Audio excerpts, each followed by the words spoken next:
부활을 축하하며 예배를 드릴 수 있게 되어 영광입니다.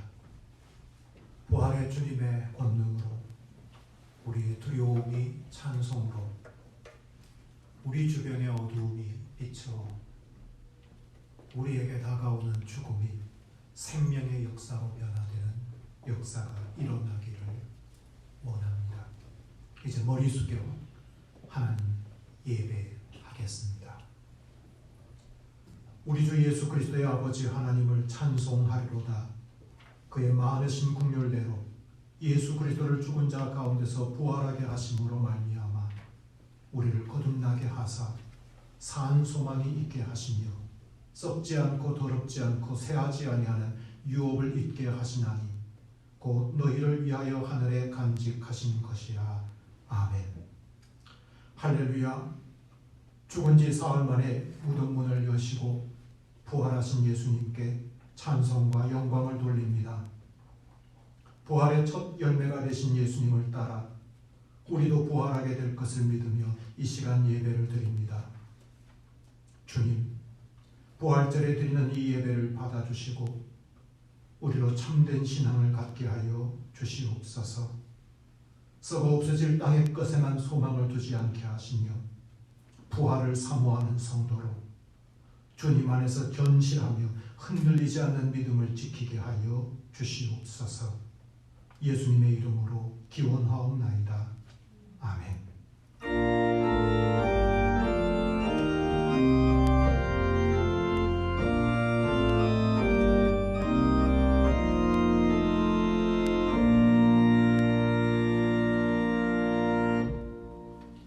다 함께 찬송가 167장을 부르시겠습니다.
내가 받은 것을 먼저 너희에게 전하였노니 이는 성경대로 그리스도께서 우리 죄를 위하여 죽으시고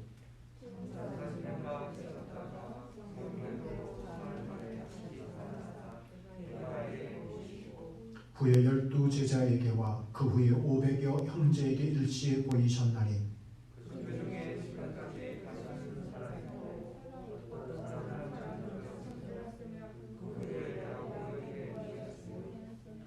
그 후에 모든 사도에게와 맨 나중에 만삭되지 못하여 난 자 같은 내게도 보이셨나니라.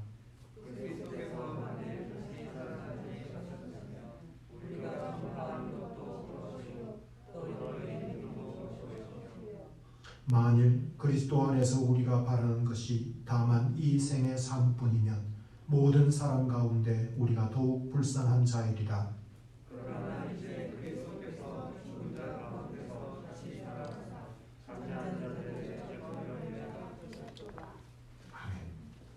이 시간 부활하신 주님 앞에 회개의 기도를 드리기를 원합니다. 주님의 말씀을 마음에 두고 있지 않다가 정작 부활하신 주님을 배울 때는 의심했던 제자들처럼 우리도 주님의 말씀을 온전히 간직하지 못함으로 말미암아 부활에 대한 믿음이 부족했습니다. 그리하여 내일이 없는 자처럼 오늘 먹고 마시자는 세속적인 가치관을 따라 살기도 하였습니다. 이 시간 지난 한 주간의 우리의 삶을 돌아보며 우리의 죄를 회개하는 참회의 기도를 다 함께 침묵 가운데 드리시겠습니다.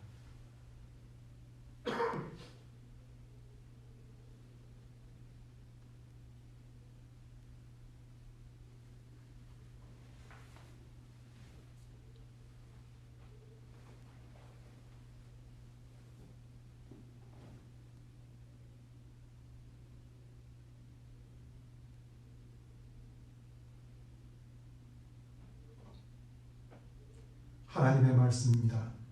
나는 나를 위하여 내 허물을 동안하는 자니 내 죄를 기억하지 아니하리라.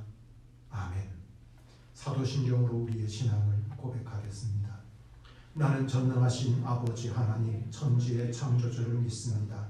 나는 그의 유일하신 아들 우리 주 예수 그리스도를 믿습니다. 그는 성령으로 잉태되어 동정녀 마리아에게서 나시고 본디오 빌라도에게 고난을 받아 십자가에 못 박혀 죽으시고 장사된 지 사흘 만에 죽은 자 가운데서 다시 살아나셨으며 하늘에 오르시어 전능하신 아버지 하나님 우편에 앉아 계시다가 거기로부터 살아있는 자와 죽은 자를 심판하러 오십니다. 나는 성령을 믿으며 거룩한 공교회와 성도의 교제와 죄를 용서받는 것과 몸의 부활과 영생을 믿습니다. 아멘. 이 시간 위도목 장로님께서 우리를 대표해 기도해 주시겠습니다.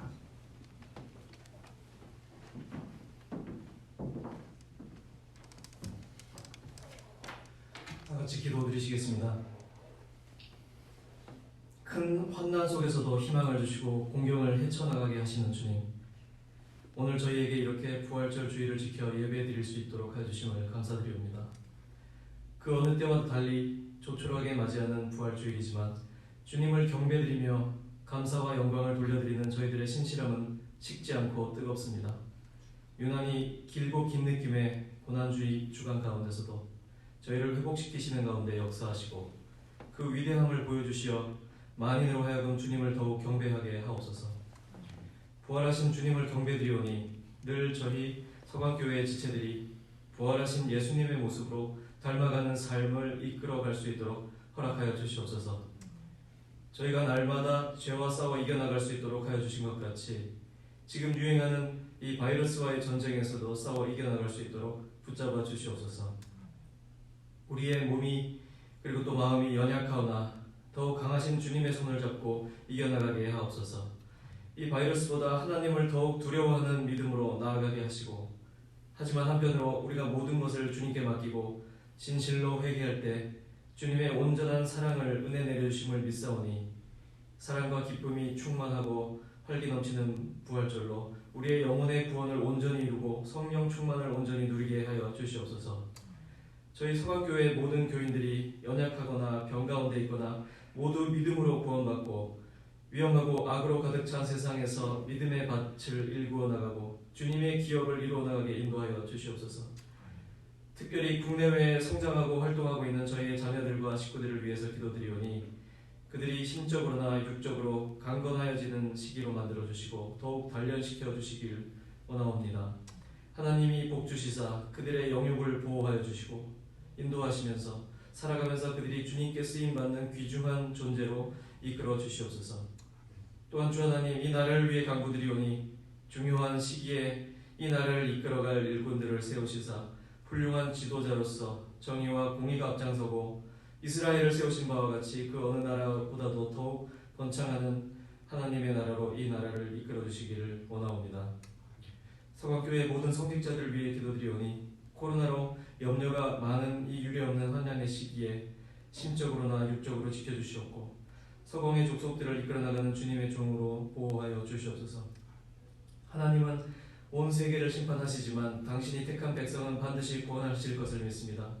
선택받은 백성으로 부활절 이후의 새로운 삶에 다시 한번 열심을 다해 살아갈 것을 다짐하는 서강교회 교우들이 되게 하여 주실 것을 믿사오며 주 예수 그리스도의 이름으로 기도드렸습니다.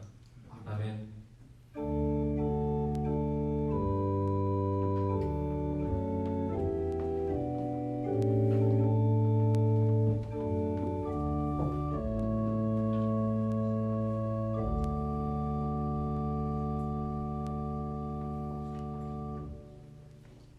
오늘 우리에게 주신 하나님의 말씀은 누가복음 24장 13절로부터 35절까지의 말씀입니다.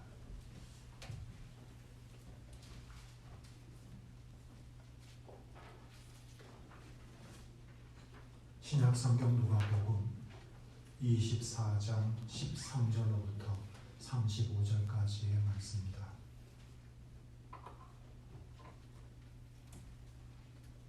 제가 하나님의 말씀을 봉독하겠습니다.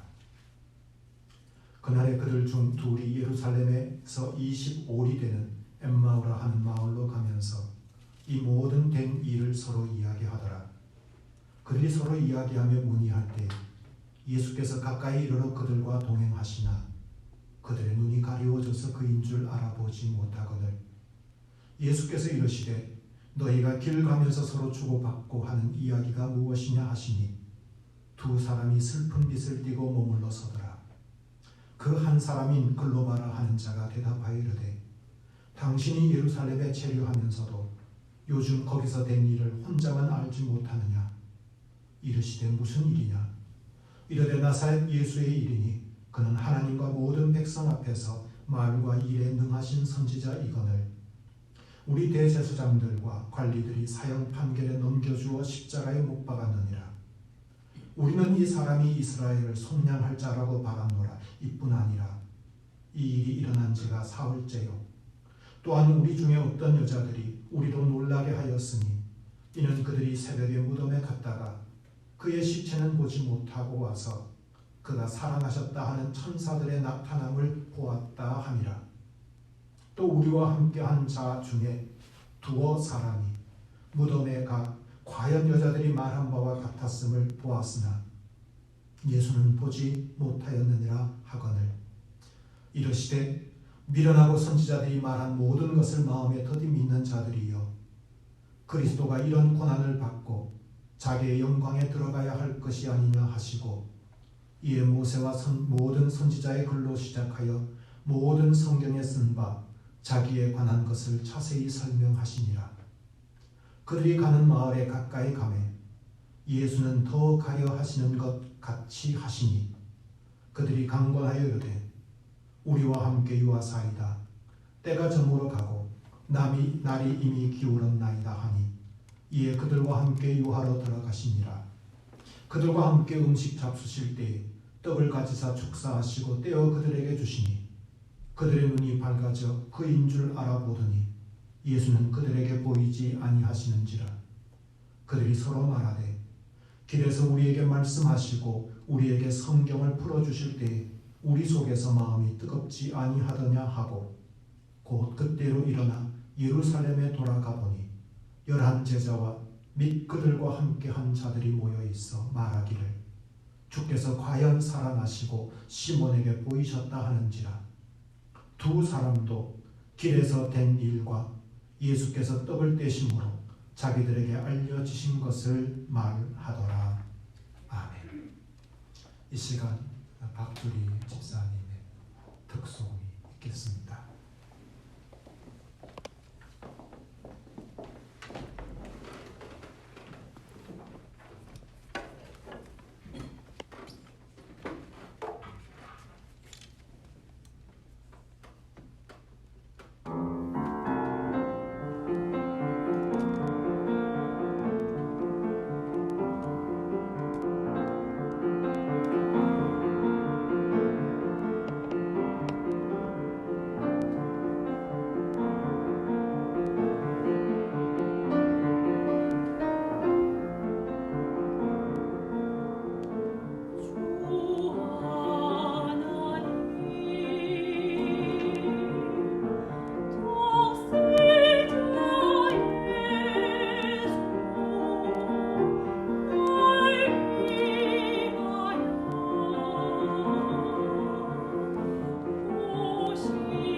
예수님의 제자들은 아시는 대로 12명입니다.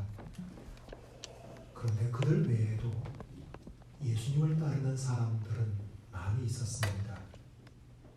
마리아를 비롯한 여러 여인들도 예수님을 따라 다녔습니다. 그런가 하면 예수님께서 이스라엘의 각 지역, 각 마을로 복음을 전파하도록 따로 세우신 70인 전도대도 예수님을 따르던 사람들이었습니다. 좀 넓혀보면 부활하신 예수님을 목격하게 된 500여 형제들도 실은 예수님을 따르던 사람들이었습니다. 12명의 제자들만 아니라 예수님을 따르는 무리들이 제법 큰 규모를 이루고 있었고, 이들을 통상 우리는 제자라고 부르고 있는 것을 성경에서 발견하게 됩니다. 글로버와 그의 동료 한 사람 역시 바로 그런 제자단에 속한 사람이었던 것 같습니다. 우리는 흔히 이 두 사람을 두 제자라고 부르는데, 그 제자라고 부르는 것이 틀린 말은 아니라고 할 수 있습니다. 이 두 제자가 예루살렘을 떠나 엠마오로 향해 가고 있었습니다. 엠마오는 예루살렘에서 10km 정도 떨어져 있는, 서쪽으로 떨어져 있는 마을이었습니다. 잘 알려져 있지 않은 것으로 미루어 짐작하건대 아마도 이 두 사람의 고향 마을, 작은 고향 마을이었던 것으로 짐작됩니다. 이들이 지금 자신들의 고향으로 돌아가고 있는 겁니다. 그런데 집으로 돌아가는 그들의 모습이 이상합니다. 어깨는 축 처져 있고 발걸음은 무겁기만 합니다.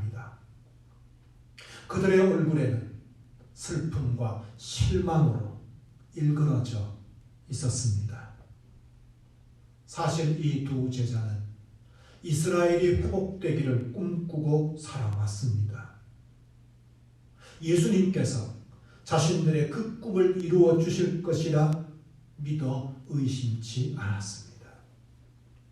그래서 지난 세월 예수님을 열심히 따랐습니다. 그런데 지난 3일 전 예수님께서 십자가에 죽으셨습니다. 그들의 꿈은 산산조각 나버렸습니다. 좌절이 찾아왔고 깊은 절망이 저들을 찾아왔습니다. 오늘 아침에도 여인들의 이야기를 들었습니다. 새벽에 예수님의 무덤을 찾아갔는데 무덤은 비어 있었고 천사들이 예수님이 살아나셨다고 전해 주더라고 하는 여인들의 이야기를 들었습니다. 하지만 이 두 제자는 믿기지 않았습니다. 믿을 수가 없었습니다. 슬픔과 실망이 마치 블랙홀 같아서 다른 모든 것들을 집어삼킨 것 같았습니다. 절망과 좌절이 너무도 깊었고 부활의 이야기는 믿기지도 않고 믿을 수가 없었던 것입니다. 어서 예루살렘을 떠나고 싶었습니다. 그래야만 살 것 같았습니다. 그래서 서둘러 엠마오로 내려갑니다. 몇 해 전 부푼 꿈을 안고 떠나왔던 그곳으로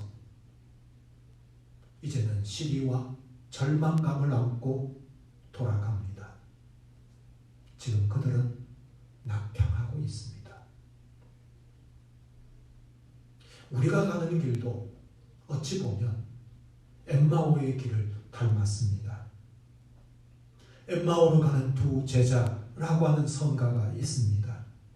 그 2절 가사는 이렇습니다. 이 세상 사는 길, 엠마오의 길, 끝없는 슬픔이 앞길을 막으나 라고 노래하고 있습니다. 사실 우리가 가는 길에도 실망과 낙심이 찾아옵니다. 불안과 두려움이 밀려오기도 합니다. 때로는 우리 자신이 끝모를 나락으로 떨어지기도 합니다. 우리에게 엠마오의 길은 낯선 길이 아닙니다. 우리가 지금 겪고 있는 코로나 사태도 그렇습니다. 코로나 사태로 인해 너무도 많은 사람들이 고통을 받고 있습니다. 도대체 이 코로나가 남길 상처가 얼마나 크고 깊은지 그 누구도 가늠하기조차 어렵다고 합니다. 도처에서 한숨 소리와 신음 소리와 비명 소리가 끊이질 않습니다. 그런데 더 큰 문제는 끝이 보이지 않는다는 겁니다. 언제 이 사태가 끝날지 모른다는 겁니다. 도로의 전문가들은 내년까지 계속되어질 수 있고 혹은 해마다 자주 이 비슷한 것이 발생할 수 있다고도 합니다. 지난주에 정부와 방역 당국이 사회적 거리 두기를 2주간 연장한다고 했습니다. 끝날 줄로 알았는데 방역 당국의 요청과 그리고 협조 요청을 받으면서 우리는 부활절에도 이렇게 미디어 예배를 드리고 있습니다.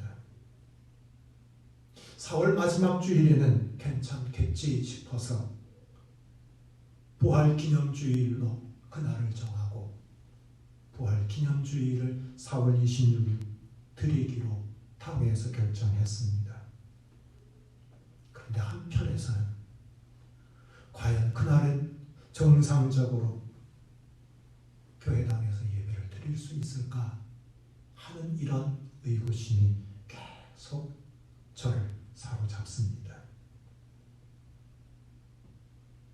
코로나 사태는 마치 우리가 지금 엠마오의 길을 가고 있다고 하는 것을 보여주는 사태 같습니다. 그런데 우리의 앞길을 막는 것이 어디 비단 코로나뿐이겠습니까? 이런저런 슬픔이 우리의 앞길을 막기도 하고 이런저런 좌절과 실망이 우리의 길을 떡하니 막기도 하고 절망이 우리의 가는 길에 도사리고 있기도 합니다. 두 제자만 아니라 우리의 인생길도 엠마오의 길이고 우리가 지금 그 길을 가고 있다는 겁니다. 두 제자가 엠마오로 가고 있는 그 길에 낯선 분이 동행합니다. 그리고는 두 사람에게 무슨 대화를 나누고 있느냐라고 말을 걸어 오십니다.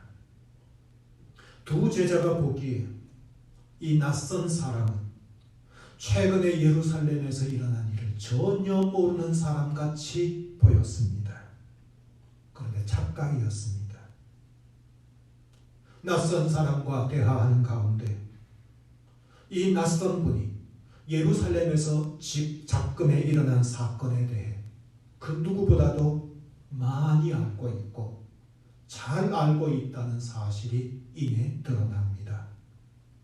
그 낯선 분은 모세와 선지자의 글로부터 시작해서 모든 성경 안에서 메시아 그리스도에 대해 기록되어 있는 구절들을 자세하게 두 제자에게 풀어 설명해주고 가르쳐줍니다.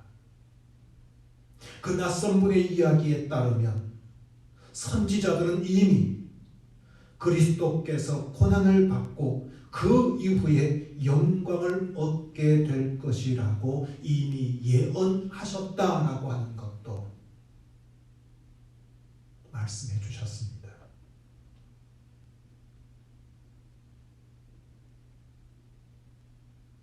이분의 이야기에 두 제자의 마음이 움직이기 시작합니다. 이 낯선 분이 이 두 제자의 마음을 사로잡아 버렸습니다. 짐작하시겠지만 이 낯선 분이 바로 예수님입니다. 부활하신 예수님께서 두 제자의 엠마오 길에 동행하신 겁니다. 이 두 제자가 기대하지도 않았고 요청하지도 않았는데 부활하신 예수님께서 이 제자들이 가는 길에 동행하여 주셨던 겁니다. 정직하게 말하자면 이들은 예수님의 부활을 믿지도 않고 그렇게 예수님 말씀하셨건만 부활을 믿지도 않고 시리와 슬픔에 잠겨 낙향하고 있던 못난 제자들입니다. 생각할수록 어이가 없고 괘씸하기 짝이 없는 제자들입니다. 그들이 엠마오로 가든 말든 내버려 두실 것 같은데 예수님은 그들을 찾아오십니다. 그들의 길에 동행하여 주십니다. 그들에게 말씀을 들려주시고 깨닫게 하시고 회복하게 하시고 그들이 믿음을 가지도록 자세하게 말씀을 들려주시고 가르쳐 주셨습니다. 부활 사건이 말하는 게 있습니다. 부활은 이제부터 예수님께서 어딘가에 갇혀 계신 분이 아니라 자유롭게 다녀셔야 하는 분이라는 사실을 보여줍니다. 부활하신 예수님께서 엠마오로 향하던 두 제자에게만 찾아오신 것이 아니라 유대인들을 두려워해서 집에 꼭꼭 숨어 있으면서 문들이랑 문들은 죄다 닫아 두고 숨어 있던 제자들, 예수님께서 그 제자들에게도 찾아오셨습니다. 그리고 예수님의 부활을 의심하던 도마에게 또한 찾아오셨습니다. 심지어 예수님을 증오하고 예수님을 믿는 그리스도인들을 핍박하기 위해서 다메섹으로 가던 중이었던 사울에게도 부활하신 예수님은 찾아오셨습니다. 부활하신 예수님은 어디든 찾아오시고 어디든 찾아가십니다. 우리가 가는 길에도 부활하신 예수님은 찾아오십니다. 아무리 생각해도 찬란 구석이 없고 부족하고 어리석은 우리들에게도 예수님은 찾아오십니다. 우리가 시대에 빠져 허우적거리고 있을 때, 작은 환난 앞에서 두려워 떨고 있을 때, 절망의 나락으로 떨어지고 있으면서도 일어설 기미도 보이지 않을 조차 그런 때에도 심지어 우리가 주님을 피해서 저 하늘 끝자락이나 혹은 수월의 저 깊은 곳으로 달아날 때조차도 부활하신 예수님은 찾아오십니다. 그 어디라도 우리를 찾아오시는 분이십니다. 그래서 시인 프란시스 톰스는 주님의 이 모습을 하늘의 사냥개라고 하는 식구로 노래했습니다. 부활하신 예수님께서는 엠마오의 길을 가고 있던 두 제자에게 찾아오셨던 것처럼 그 비슷한 엠마오의 길을 가고 있는 우리에게도 찾아오시고 우리의 길에도 동행하시고 우리의 길에도 찾아오셔서 우리를 위로하시고 격려하시는 예수님이십니다. 날이 어두워져 갈 무렵 마을이 보였습니다. 예수님은 더 가려 하십니다. 아직도 예수님을 알아보지 못하고 있던 제자들은 예수님을 보내고 싶지 않았습니다. 조금이라도 더 함께 있고 싶었습니다. 그래서 예수님께 간청합니다. 마을에 들어가 쉬었다 가십시다. 날이 어두웠습니다. 쉬었다 가십시다. 라고 간청합니다. 예수님께서 그 두 제자와 함께 한 집에 들어갑니다. 그리고 저녁을 준비합니다. 이제 식사를 하려고 합니다. 그런데 두 제자가 보기에 낯선 분이 취하는 행동이 어딘가 모르게 낯이 익습니다. 그분이 떡을 가지시고 축사하시고 떼어 주십니다. 그 행동이 두 제자들 너무도 낯익은 행동이었습니다. 바로 그때입니다. 제자들의 눈이 밝아졌다고 성경은 말합니다.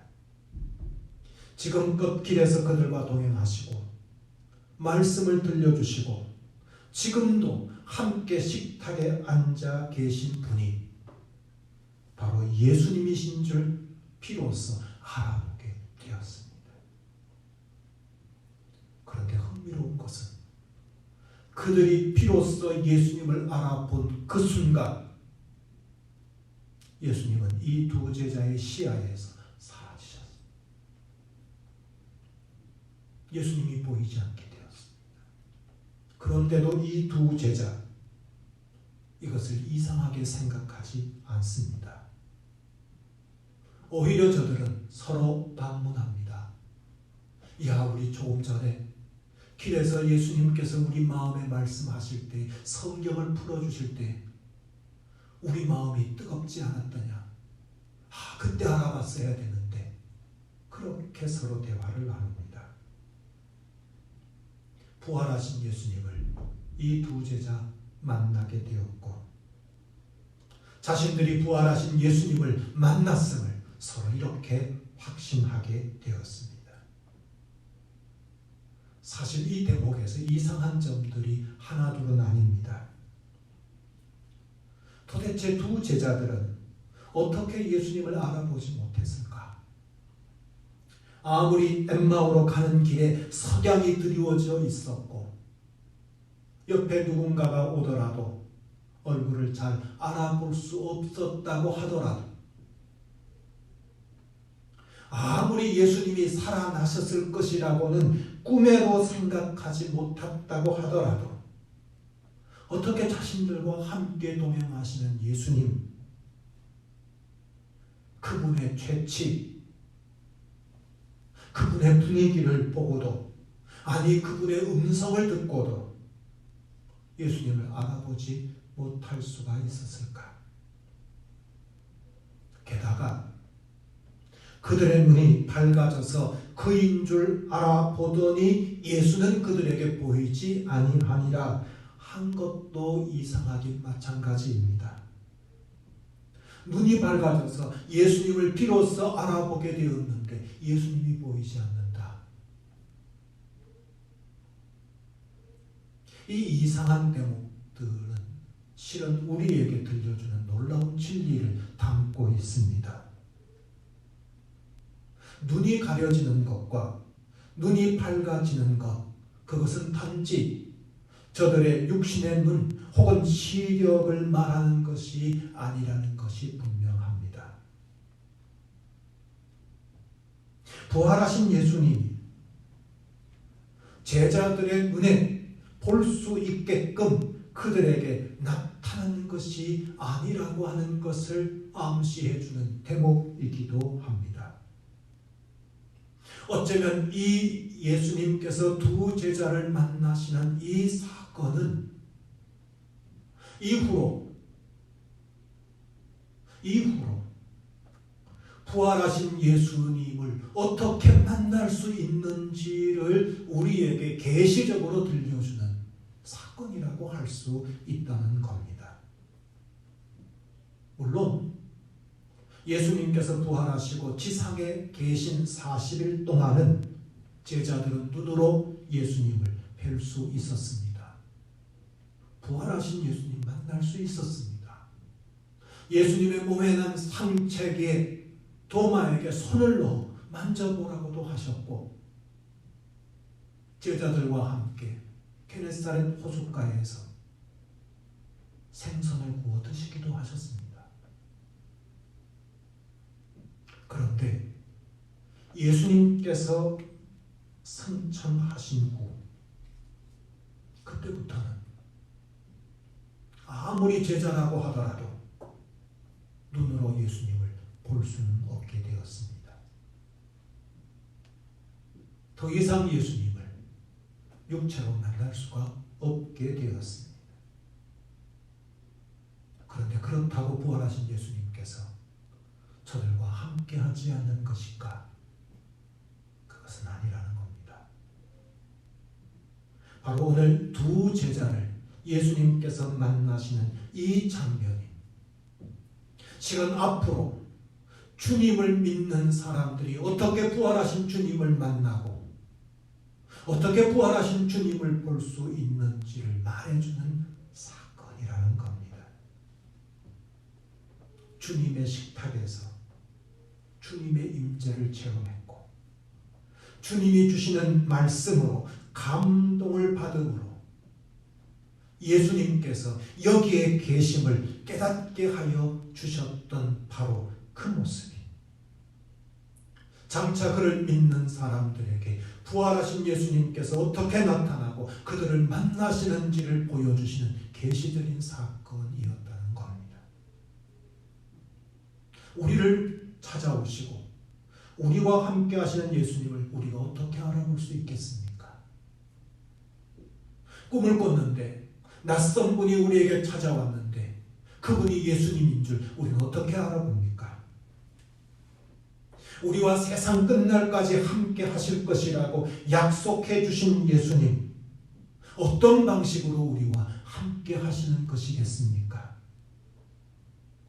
눈으로 볼 수 없다면 어떻게 함께 하시는 예수님을 만날 수 있고 알아볼 수 있다는 것입니까?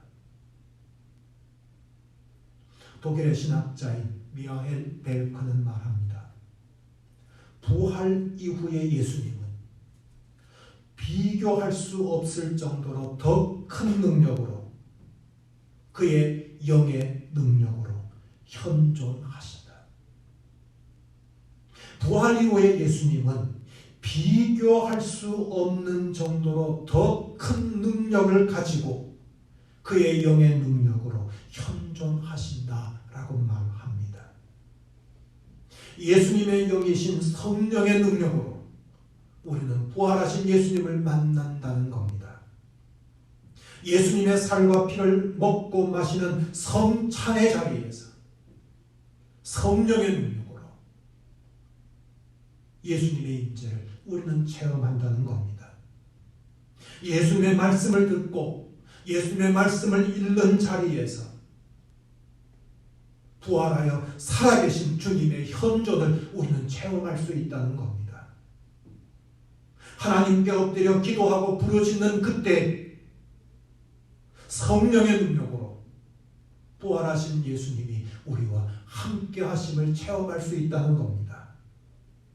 영과 진리로 하나님을 예배할 때 성령의 능력으로 부활하신 예수님의 현존을 우리는 감지할 수 있다는 겁니다. 성도들의 사랑의 교제 가운데서 우리는 살아계신 주님의 현존을 깨달을 수 있다는 겁니다. 그리고 우리가 믿음으로 사는 매일의 일상에서 우리는 부활하신 예수님의 현존을 경험하고 체험할 수 있다는 겁니다. 부활하신 주님은 우리의 삶에 찾아오십니다. 그분의 성령의 능력으로 우리를 찾아오시고 우리를 만나주시고 우리로 하여금 부활하신 예수님을 체험하고 눈으로 보는 것이 아니라 보지 않고도 믿는 믿음으로 확고히 살아가게 하십니다. 엠마오로 가는 길에 예수님을 만난 두 제자, 부활하신 예수님을 만나도 그들은 달라졌습니다. 그들의 마음에 깊이 드리워졌던 실망과 절망은 흔적도 없이 사라져 버렸고 대신 뜨거운 감격이 그들 마음 안에 약동하고 있었습니다. 견딜 수 없었습니다. 자리를 박차고 일어납니다. 집을 나섭니다. 길을 떠납니다. 더 이상 엠마오가 아니라 예루살렘으로 향하는 길로 저들은 달려갑니다. 예수님의 제자들을 만나 부활하신 예수님의 소식을 전하고 자신들이 부활하신 예수님을 만났다는 그 소식을 전하기 위해 저들은 발걸음을 재촉하여 예루살렘으로 달려갑니다. 그들의 가슴은 뜨거워졌고 그들의 마음에는 사명으로 충만했고 그들의 얼굴은 밝아졌고 그들의 발걸음은 희망으로 가득했습니다. 그들만이 아닙니다. 부활하신 예수님을 만난 사람들의 모든 모습이 이러했습니다. 베드로도 그랬고요. 11명의 제자들도 그랬습니다. 500여 성도들이 그랬고요. 사도 바울도 그랬습니다. 이 모습은 두 제자들만의 특별한 모습이 아니라 예수님의 부활하심을 믿는 사람들의 전형적인 모습을 저들은 보여준 겁니다. 우리의 모습도 이와 같아야 한다는 것을 도전하고 있습니다. 예수님의 부활을 믿는 우리의 모습도 가슴은 뜨겁고 마음에는 사명으로 충만하고 얼굴은 빛나고 발걸음은 희망으로 가득 찬 모습, 이 모습으로 살도록 부활하신 주님은 우리를 찾아오시고 우리의 길에 동행하십니다. 세상을 고해와 같다고 말합니다. 불교 용어지만 적절한 표현 같아 보입니다. 고해와 같은 세상이라고 말합니다. 성경적인 용어로 바꾸면 광야 같은 세상, 우리가 사는 세상입니다. 세상이 광야 같던 혹은 고해와 같던 세상이 어떠하든 우리의 삶이 그 가운데서 어떠하든 우리의 가는 길이 또한 어떠하든 부활하신 예수님이 우리와 함께 하심을 믿고 사는 한 엠마오로 갔던 그 두 제자들처럼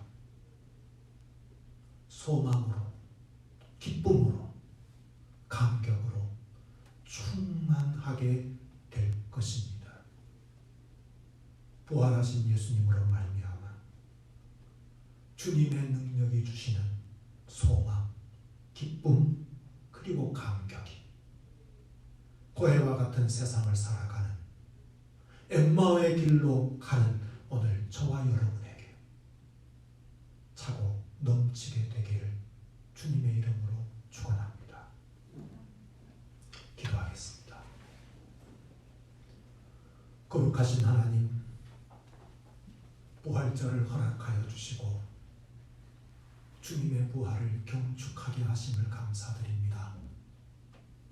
온 성도들이 함께 모여 한 마음과 한 입으로 주님의 부활을 뜨겁게 찬양하고 축하해야 하지만 지금 우리는 예배당에서 혹은 각 가정에서 하나님 부활을 기념하고 부활을 축하합니다.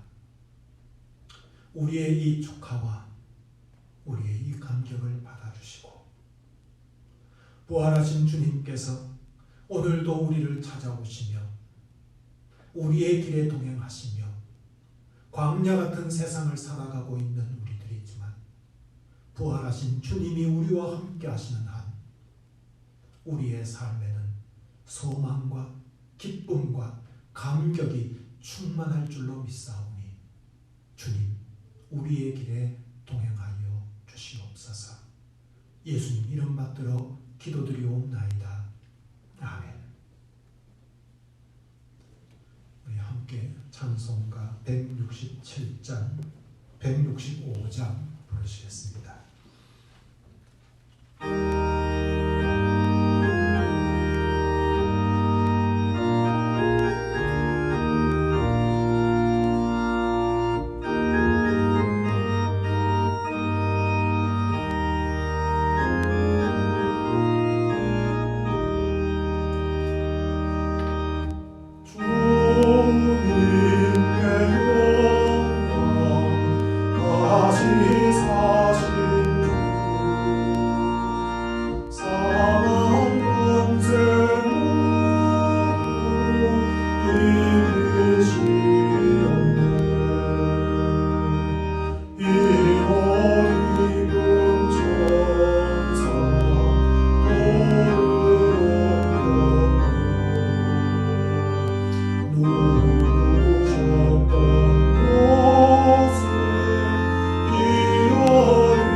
기도하겠습니다. 부활의 주님, 부활절 아침에 주님 앞에 나와 예배하게 하심을 감사드립니다. 부활의 주님을 영광 돌립니다. 주님의 부활로 말미암아 우리에게도 부활의 소망을 주셨사오니 영광과 찬송을 돌립니다. 이 시간 주님께서 주신 물질 가운데 일부를 구별하여 하나님께 드립니다.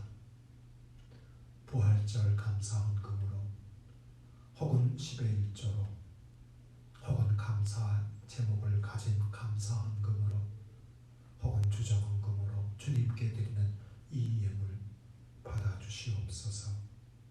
이 예물이 쓰이는 곳마다 하나님의 영광이 드러나게 하시고 하나님의 이름에 합당한 일들이 일어나게 하시며 주님 함께 드린 이 예물이 사용되는 곳마다 하나님 나라가 확장되어지는 역사가 일어나게 하여 주시옵소서.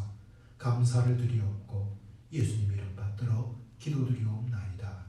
아멘.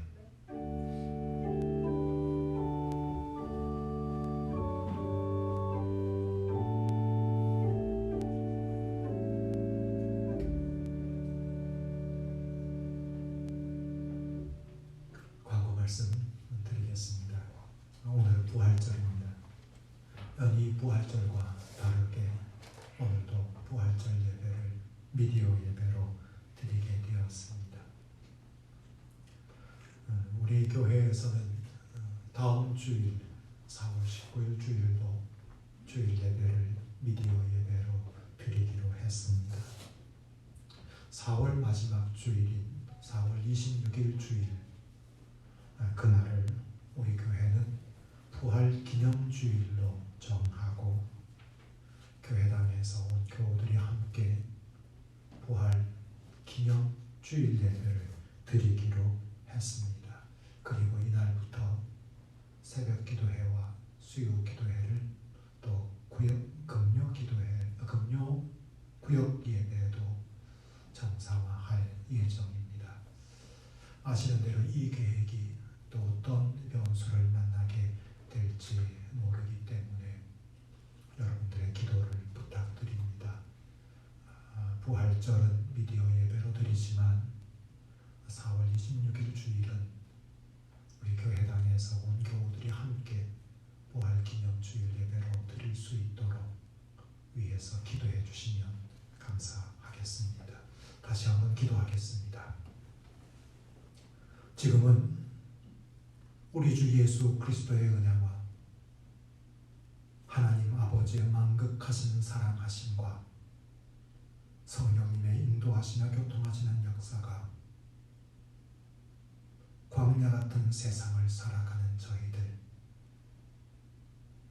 우리의 삶 가운데, 우리의 가는 길 가운데 찾아오셔서 우리를 새롭게 하여 주실 부활하신 주님 만나 뵙고 주님과 함께 그 길을 동행하기를 결단하는 머리 숙인 모든 성도들 머리 위에와 우리의 가정 위에와 우리의 교회와 조국의 교회들 위에 지금으로부터 영원토록 함께 하옵시기를 간절히 축원하옵나이다. 아멘.